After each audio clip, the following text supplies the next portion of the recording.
الحمد لله رب العالمين.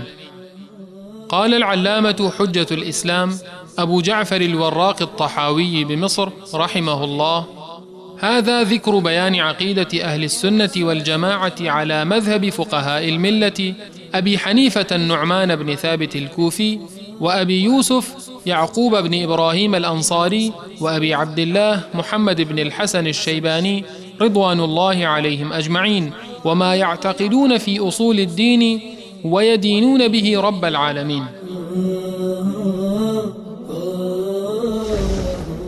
به نام و استعانت از الله بخشاینده مهربان. ستایش ویژه الله پروردگار جهانیان است. علامه حجت الاسلام ابو جعفر وراق طحاوی رحمه الله میگوید: این کتاب بیانگر عقیده اهل سنت و جماعت بر مبنای مذهب فقهای اسلام ابو حنیفه نعمان بن ثابت کوفی و ابو یوسف یعقوب بن ابراهیم انصاری و ابو عبدالله محمد بن حسن الشیبانی رضی الله عنهم اجمعین است و به باورهای آنان در مورد اصول دین که با آن پروردگارشان را میپرستند میپردازد. والميثاق الذي أخذه الله تعالى من آدم وذريته حق، وقد علم الله تعالى فيما لم يزل عدد من يدخل الجنة وعدد من يدخل النار جملة واحدة، فلم يزدادوا في ذلك العدد ولا ينقص منه.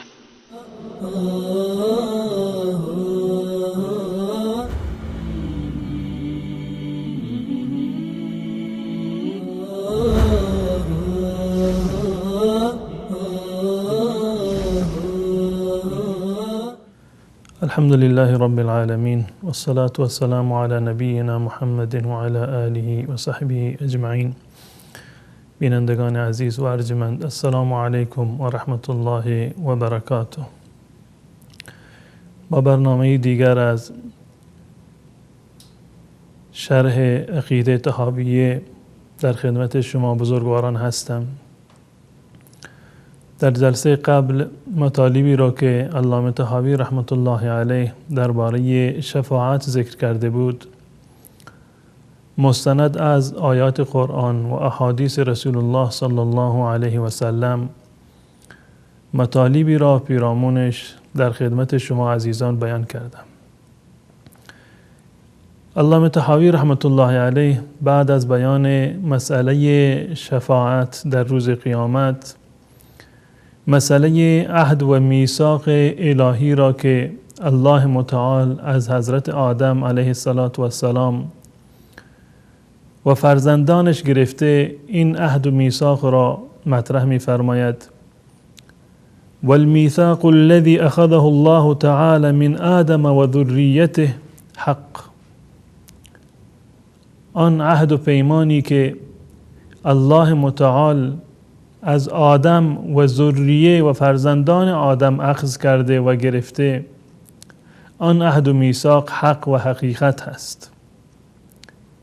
این جزو اعتقاد اهل سنت و الجماعت هست و مستند این عقیده احادیث صحیح هستند که از رسول الله صلی الله علیه و سلم نقل شده. درباره این عهد و میثاقی که الله متعال از آدم و فرزندانش گرفته، حضرت رسول الله صلی الله علیه و سلم در حدیث معروفی هست که حضرت عبدالله ابن عباس رضی الله تعالی عنه روایت کرده. ایشان می‌فرمایند که ان الله اخذ المیثاق من ظهر آدم.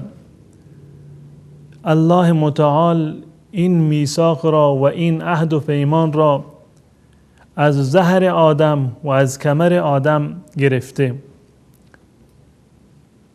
حتی در این حدیث رسول الله صلی الله علیه و سلم محلی را که الله متعال این عهد و پیمان را از آدم و فرزندانش گرفته مشخص کرده و می فرماید که ان الله اخذ المیثاق من ظهر آدم علیه السلام بنعمان، یعنی سرزمین عرفه، فاخرج من صلبه كل ذریه ذرعها. الله متعال تمامی فرزندان و ذریه حضرت آدم علیه السلام را از کمر ایشان ظاهر نمود و آشکار کرد. فنثرها بین یدیه، تمام فرزندانش را در جلوی روی آدم و در پیشگاه آدم منتشر ساخت و پخششون کرد و نهایتاً از اونها این اعتقاد را که مبنی بر توحید و الوهیت الله متعال هست، این را به عنوان یک عهد و میثاق و پیمانی از حضرت آدم علیه السلام و فرزندانش گرفت. این حدیث صحیح است. حضرت امام احمد ابن حنبل رحمت الله علیه و همچنین حاکم این حدیث را روایت کردند و این حدیثی هست که مورد قبول محدثین هست. در این زمینه آیه دیگر وجود دارد که الله متعال در سوره اعراف آیه 172 می فرماید و اذ اخذ ربک من بنی آدم من ظهورهم ذریتهم. بیاد آور آنگاه که الله متعال از کمرها و از پشت بنی آدم ذریه آنها را گرفت و بیرون آورد. بسیاری از علما این آیه را ناظر بر این مطلب می دانند که این اشاره دارد به همان عهد و میثاقی که الله متعال از آدم و فرزندانش گرفته.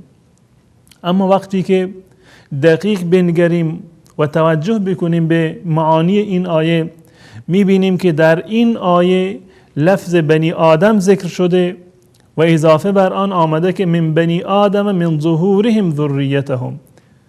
در این آیه ذکر شده که الله متعال از ظهور بنی آدم، از پشت بنی آدم فرزندانشان را آشکار ساخت و بیرون آورد. و در این آیه هیچ گونه اشاره‌ای به عهد و میثاق نشده.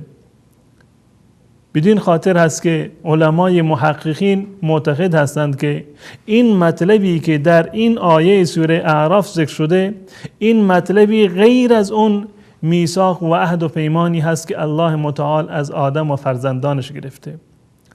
بحث میثاق و اون عهد الهی که الله متعال از حضرت آدم و فرزندانش گرفته، در این حدیث صحیح ذکر شده که امام احمد ابن حنبل رحمت الله علیه در مسند خودش این حدیث را ذکر کرده.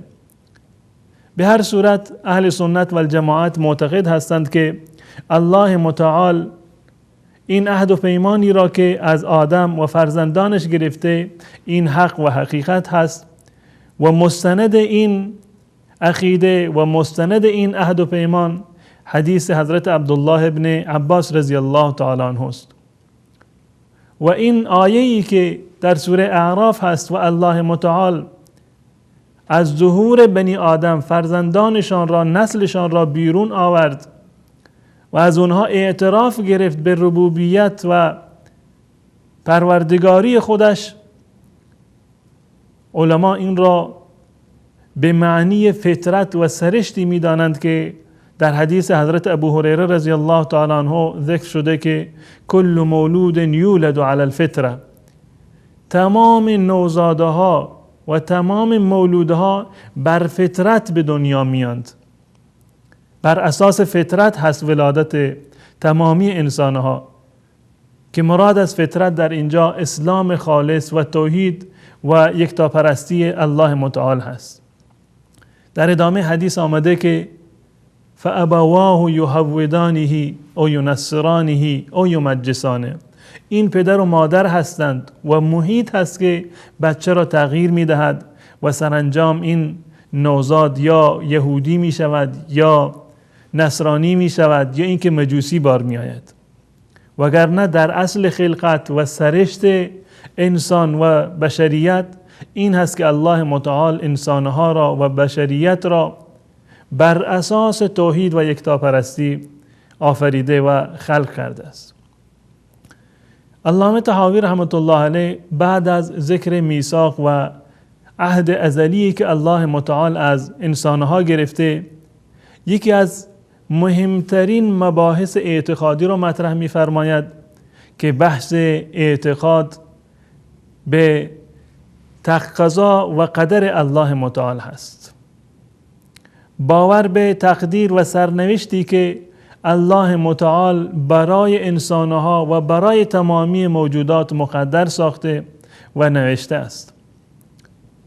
بدین خاطر علامه طحاوی رحمت الله علیه در ادامه مطلب می‌فرماید وقد علم الله تعالی فيما لم يزل عدد من يدخل الجنه وعدد من يدخل النار جمله واحده. الله متعال در ازل، زمانی که انسانی وجود نداشت، زمانی که زمین و آسمانی هنوز آفریده نشده بود، قبل از خلقت تمامی مخلوقات در ازل الله متعال میدانسته تعداد و آمار بهشتیان و آمار جهنمیان را.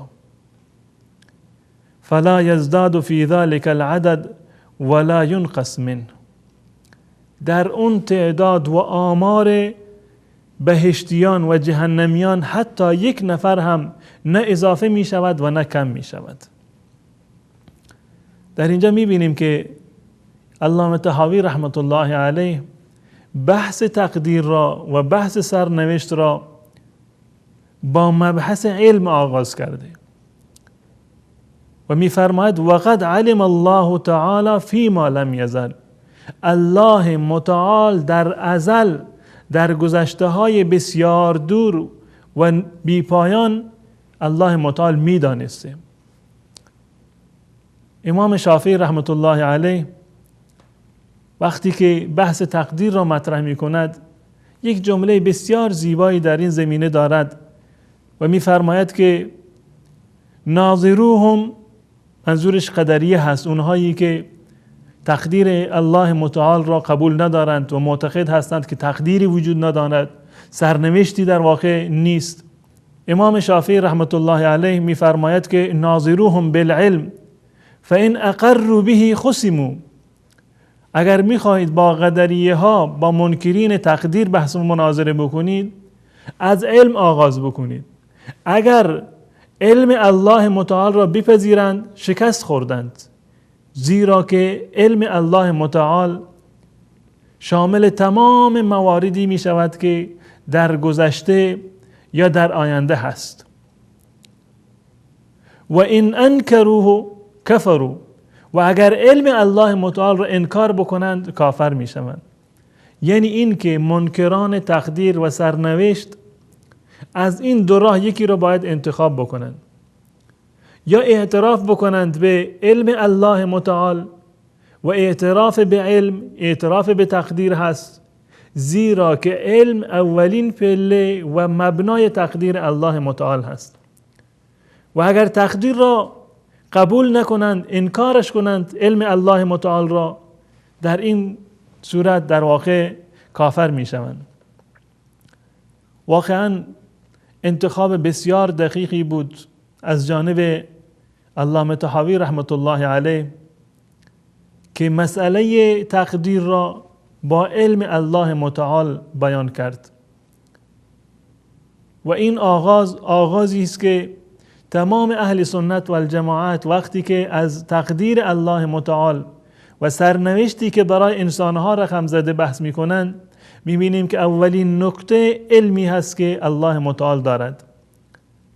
یعنی زمین ساز تقدیر و زیربنای تقدیر همین علم گسترده و بی‌نهایت الله متعال هست. واقعا الله متعال در قرآن کریم در آیات بسیار زیادی این علم را که زیربنای مسئله تقدیر هست و اساس تقدیر هست در آیات زیادی این را بیان کرده. به طور مثال در سوره انفال آیه 75 می فرماید که ان الله بكل شیء علیم. الله متعال به تمام چیزها و به هر چیزی که شما تصور کنید آگاه هست و علم دارد. و در سوره احزاب آیه 40 می فرماید و کان الله بكل شیء علیما.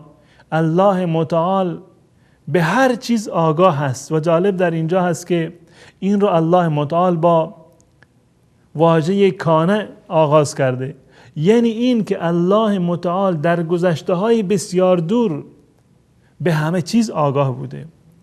این گونه نیست که الله متعال در گذشته علم نداشته و به مرور زمان بعد از این که اتفاقی می افتاده یا می افتاد تازه الله متعال این علم و آگاهی را حاصل بکند.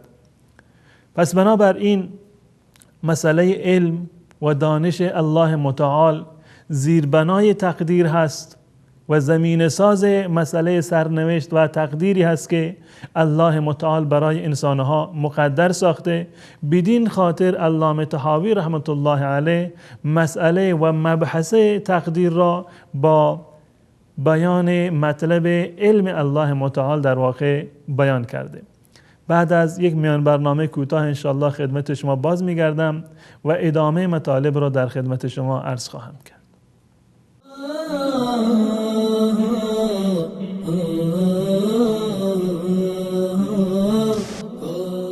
والميثاق الذي أخذه الله تعالى من آدم وذريته حق، وقد علم الله تعالى فيما لم يزل عدد من يدخل الجنة وعدد من يدخل النار جملة واحدة، فلم يزدادوا في ذلك العدد ولا ينقص منه.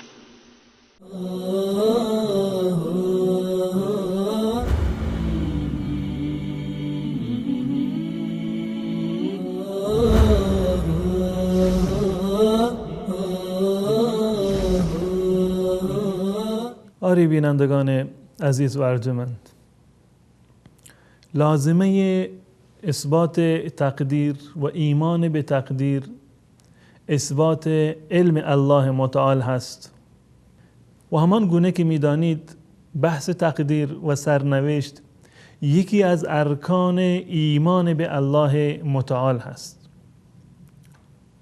یعنی این که اگر انسانی به عنوان یک مسلمان به تقدیر الله متعال که آن را مشخص کرده و سرنوشتی که الله متعال برای بشریت و برای مخلوقاتش رقم زده، اگر انسانی به این تقدیر ایمان نداشته باشد در واقع ایمانش پذیرفته نیست و چون این ایمان ناقصی هست، یکی از ارکان ایمان در واقع از بین رفته و به چنین شخصی نمیتوانیم بگوییم که مؤمن هست و به الله متعال ایمان دارد.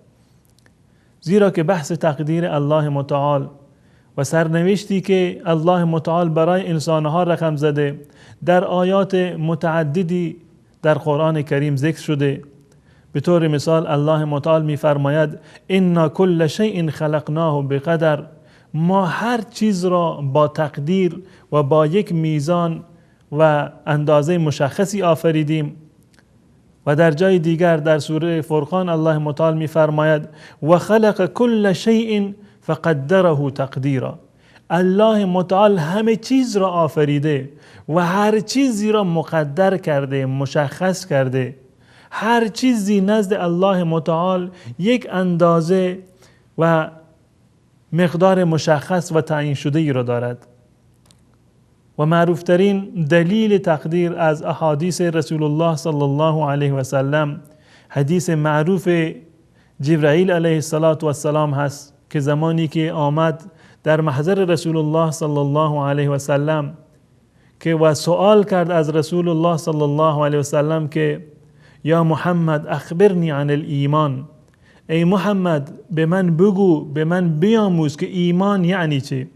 رسول الله صلی الله علیه و سلم فرمودند الایمان ان تؤمن بالله و ملائکته و کتبه و رسله و الیوم الاخر، و آخرین مطلبی هم که ذکر کردن درباره تقدیر هست و فرمودند و تؤمن بالقدر خیره و شره، و این که ایمان داشته باشی به تقدیر و سرنوشتی که الله متعال برای انسانها رقم زده، اعم از تقدیر خیر و تقدیر شر. تقدیری که برای من و شما خوشایند هست و همچنین تقدیری که تحملش و قبول کردنش برای ما سخت هست. یعنی هم در جنبه نفع و سود و هم در جنبه ضرر و زیان. هر دو تقدیر الله متعال هست. و ان تؤمن بالقدر خیره و شره. ایمان و یکی از پایه ها و ارکان ایمان این هست که ایمان داشته باشی به تقدیر خیر و شر. اگر به شما نفع و فایده میرسد از جانب الله هست بر اساس تقدیر الله متعال، و اگر به شما ضرر و زیانی میرسد، بیماری به شما میرسد، فردی از نزدیکان شما فوت میکند و این برای شما ناخوشایند هست، این هم بر اساس تقدیر الله متعال هست.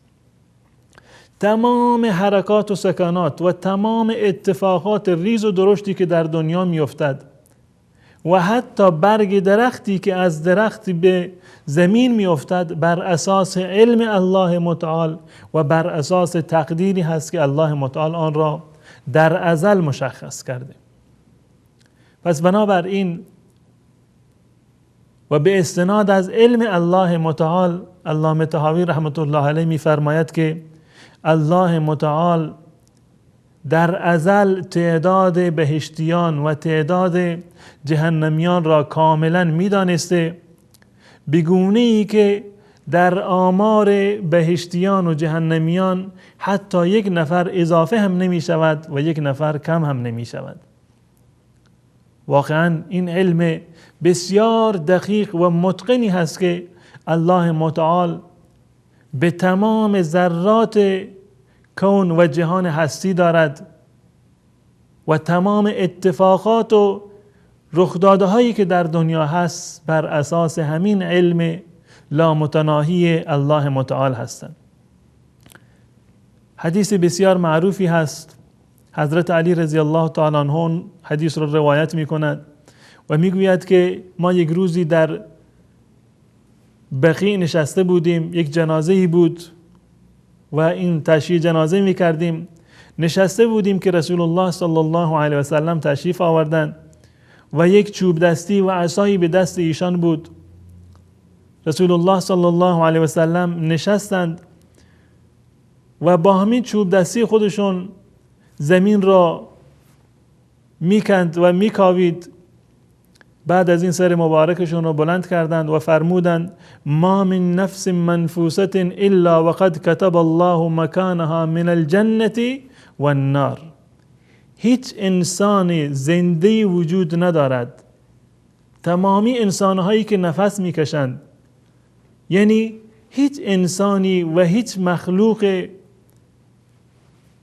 ناطقی در واقع از این قاعده مستثنا نیست. تمام انسانیت و تمام بشریت قبلا الله متعال مشخص کرده که چه کسی از اینها بهشتی است و چه کسی از اینها جهنمی هست. و الا قد کتبت شقیة او سعیده. برای تمام انسانها الله متعال نوشته و این مطلب نگاشته شده که این انسان نیکبخت هست یا این که بدبخت هست. بعد از این اصحاب رسول الله صلی الله علیه و سلم یک سوالی در ذهنشان ایجاد شد که وقتی که مشخص شده که از ما چه کسی بهشتی است چه کسی جهنمی است، وقتی که الله متعال این را میداند و مقدر کرده و تقدیر الله متعال قطعا اتفاق میافتد و دچار خلاف و خلف وعده نمی شود، پس بنابراین نیازی به عمل نیست. ما چرا عمل بکنیم؟ چرا خودمان را به زحمت بیاندازیم؟ سوال کردند از رسول الله صلی الله علیه وسلم که آیا ما بر تقدیر الهی توکل نکنیم؟ الله متعال که میداند که ما بهشتی هستیم یا جهنمی هستیم، عمل دیگه هیچ نقشی در زندگی ما، در سعادت و شقاوت ما نخواهد داشت.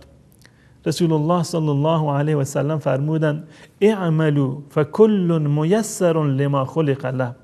شما عمل بکنید زیرا که تمام شما و هر فردی از شما انسانها توفیق آن عملی را می‌یابد که الله متعال برایش مقدر کرده. من و شما این را نمیدونیم که ما آیا بهشتی هستیم یا جهنمی هستیم. ما علمی به تقدیر نداریم که توکل بکنیم بر اون علمی که ما داریم. کسی از انسانها چنین چیزی را و مطلبی را نمیداند. هیچ انسانی در دنیا مطمئن نیست و نمیداند که سرانجامش و خاتمه‌اش چه خواهد بود، آیا بهشتی است یا جهنمی. و اون علمی را که الله متعال درباره من و شما دارد که فلان انسان بهشتی است و فلان انسان جهنمی است، ما از آن آگاهی نداریم. این علم غیب هست و یکی از اسراری هست که نزد الله متعال مخفی و پوشیده هست. وقتی که ما نمیدونیم که ما بهشتی هستیم یا جهنمی، چگونه بر تقدیر میتوانیم که اعتماد و توکل بکنیم؟ پس بنابراین امکان ندارد از نظر عملی که شما بگویید که ما بر تقدیر خودمان توکل میکنیم که ما بهشتی هستیم یا جهنمی هستیم. و این تقدیر را الله متعال بر اساس علمی نوشته که خودشان میدانست. الله میداند که فلان انسان انسانی هست مسلمان، نمازگزار، عبادتگزار و خاتمه به خیر می شود. پس بنابراین تقدیرش رو نوشته که این انسان بهشتی است. و الله متعال میدانسته و میداند که فلان انسان با اختیار خودش و با میل و اراده خودش دنبال کار گناه می رود، مرتکب کفر و شرک می شود، به الله و رسول الله کفر می کند. پس بنابراین الله متعال تقدیرش را همین نوشته که این انسان کافر می شود و به جهنم می افتد. پس بنابراین تقدیر به هیچ عنوان بهانه‌ای برای این نخواهد بود که انسان مسلمان عمل را ترک بکند. و جالبتر اینجاست که همون خدایی که سعادت و شقاوت را برای ما مقدر کرده، همون خدا رزق را هم مقدر کرده که به فلان انسان این اندازه رزق و روزی میرسد و به فلان انسان فلان مقدار میرسد. آیا تا کنون شنیده ای که کسی بگوید من بر تقدیر توکل میکنم و دنبال کسب و کار نمیروم؟ در این زمینه کسی تقدیر را به این معنی قبول ندارد، اما بسیاری از انسانهای در واقع ناآگاه هستند که شاید و احتمالاً بگویند که من نماز نمیخوانم، روزه نمیگیرم و هرچه تقدیرم هست، اگر خدا نوشته که بهشتیم به بهشت میروم و اگر خدا نوشته که جهنمی هستم به جهنم میروم. پس بنابراین این استدلال از تقدیر استدلال نادرستی هست که و در واقع و در حقیقت حتی خود این فرد در واقع به چنین باوری و به چنین اعتقادی ایمان ندارد. تا برنامه دیگر که در خدمت شما خواهم بود، شما را به الله متعال می سپارم. السلام علیکم و رحمت الله و برکاته.